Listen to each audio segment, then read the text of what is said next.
ഓം നമ ശിവായ. ശംഭോ മഹാദേവ. ഞങ്ങളും പോയി കൊട്ടിയൂർ ശ്രീ മഹാദേവ ക്ഷേത്രം. തലശ്ശേരി റെയിൽവേ സ്റ്റേഷനിൽ നിന്നും ഞങ്ങൾ ബസ് സ്റ്റാൻഡിലേക്കാണ് പോയത്.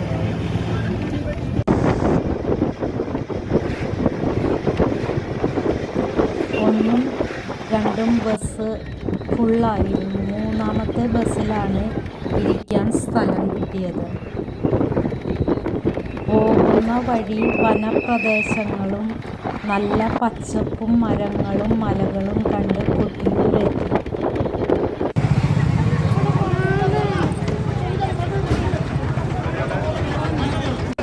കൊട്ടിയൂർ ബസ് സ്റ്റാൻഡിൽ അക്കരെ കൊട്ടിയൂർ എന്ന കവാടത്തിലൂടെ ഞങ്ങൾ നടന്നു. പോകുന്ന വഴി സ്റ്റാളുകളും പല വിൽപ്പനകളും ചുക്കുകാപ്പി വിതരണവും ഹോട്ടലുകളും എല്ലാം ഉണ്ട്.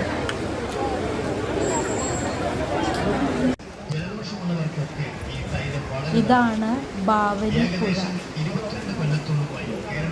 ഈ ബാവലിപ്പുഴയിൽ കുളിച്ച് അല്ലെങ്കിൽ കൈകാൽ മുഖം കഴുകി 2 കല്ലുകൾ ഉരച്ച് ആ പൊട്ട് നെറ്റിയിൽ തൊട്ടിട്ടാണ് മുകളിലേക്ക് പോകുന്നത്.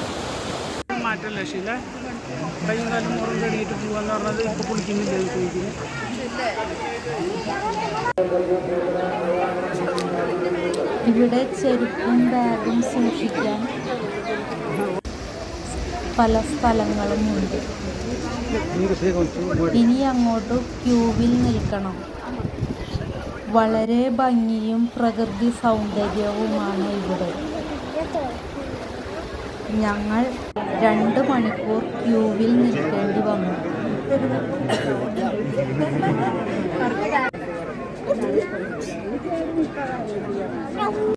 ഓം നമ ശിവായ.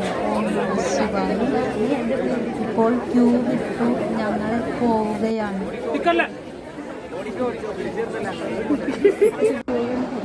അങ്ങനെ ഞങ്ങൾ യാഗഭൂമി എത്തി. ഞങ്ങൾ അവിടെ എത്തുമ്പോഴേക്കും ശീവേലി കഴിഞ്ഞിരുന്നു. മുകളിൽ കയറി ഭഗവാനെ പ്രാർത്ഥിച്ച് തൊഴുത് തീർത്ഥവും ചന്ദനവും വാങ്ങി താഴെ ഇറങ്ങി ആ വെള്ളത്തിലൂടെ വേണം പ്രദക്ഷിണം വയ്ക്കാൻ.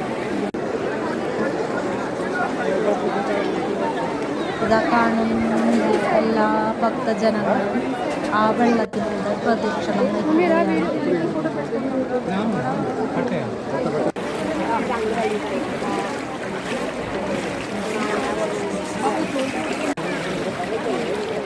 ഈ യാഗഭൂമിയുടെ 4 ചുറ്റും ചെറിയ ചെറിയ വീട് പോലെ കയ്യാലകൾ കാണും.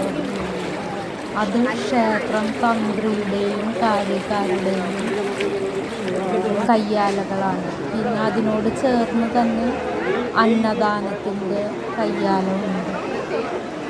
പിന്നെ ഒരിടത്ത് കൂത്ത് നടക്കുന്നത്.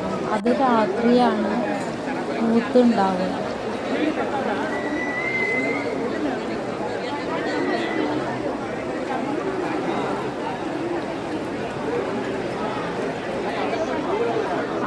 വളരെയധികം തിരക്കാണ്. പ്രദക്ഷിണം വെച്ച് ആ പ്രകൃതി ഭംഗി വളരെ മനോഹരമാണ്.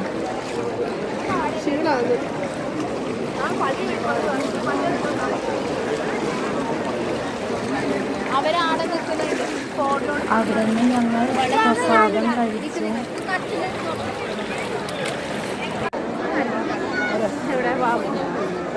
ഈ പുണ്യഭൂമിയെയും മഹാദേവനെയും ഒരിക്കൽ കൂടി തൊഴുത് പ്രാർത്ഥിച്ച് ഞങ്ങൾ കുറച്ചു നേരം വിശ്രമിച്ച് അവിടെ ഇരുന്ന് വിശ്രമിച്ച് ഞങ്ങൾ വീണ്ടും യാത്ര തിരിച്ചു.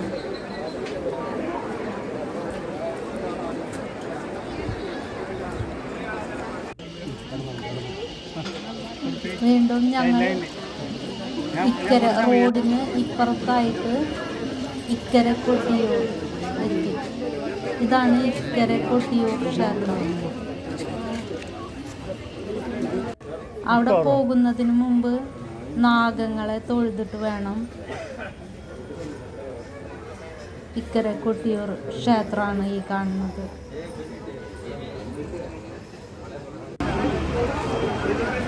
വീണ്ടും ഞങ്ങൾ പ്രദക്ഷിണ ചെയ്ത് തൊഴുത് ബസ് സ്റ്റാൻഡിലെത്തി.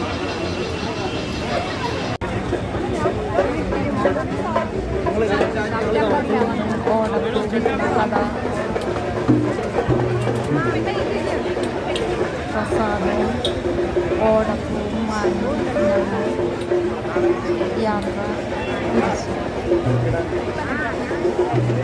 റോഡിൻ്റെ ഇരുവശത്തുമാണ് അക്കരെ കൊട്ടിയൂരും ഇക്കരെ കൊട്ടിയൂരും.